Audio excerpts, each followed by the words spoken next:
memberi kehidupan kita ini buat Tuhan. Oleh sebab itu ada salah satu contoh di dalam kebenaran firman Tuhan yang Yesus sampaikan, bahwa kalau kita lihat di dalam Lukas pasal yang ke-18 ayat yang ke-10 mulai, di sana dikatakan begini, ada dua orang pergi ke bait Allah untuk berdoa. Yang seorang adalah Farisi dan yang lain pemungut cukai.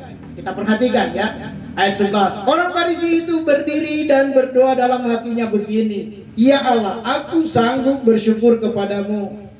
Kita ulangi, orang Farisi itu berdiri dan berdoa dalam hatinya begini, ya Allah, aku mengucap syukur kepadamu karena aku tidak sama seperti semua orang lain. Nah, ini yang menjadi masalah ya.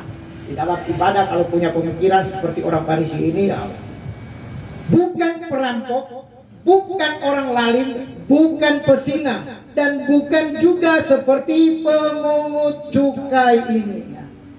Jadi kalau ada di dalam acara kita mau datang beribadah, saya tidak seperti Bapak, saya tidak tahu nama, sudah lupa, bukan tidak tahu, tapi dari syukur ya. Itu salah di hadapan Tuhan. Memperbenarkan diri sendiri ya. Sebetulnya yang Tuhan inginkan seperti lewat apa yang terjadi kepada orang pemungut cukai yang ada. Kita lihat ayat 12 katakan gini, aku berpuasa, ini masih menyangkut orang Farisi. Aku berpuasa 2 kali seminggu, aku memberikan 1/10 dari segala penghasilanku. Tetapi pemungut cukai itu berdiri jauh-jauh, bahkan ia tidak berani menghadap ke langit, melainkan ia memukul diri dan berkata, ya Allah, kasihanilah aku, orang berdosa ini.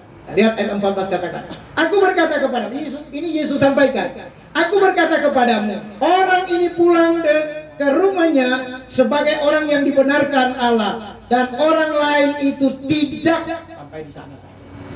Siapa orang lain itu yang dimaksud oleh Yesus? Adalah orang Farisi tadi. Karena dia seolah-olah dia pikir ya dia semua yang paling benar, dia semua yang paling luar biasa. Dia lakukan semua. Kita bacakan dia rajin berpuasa 1 minggu bahkan 2 kali. Ya kita saja kepala puasa cuma 1 minggu 1 kali. Cuma setiap hari Jumat. Tapi orang Farisi ini 1 minggu 2 kali ya. Dia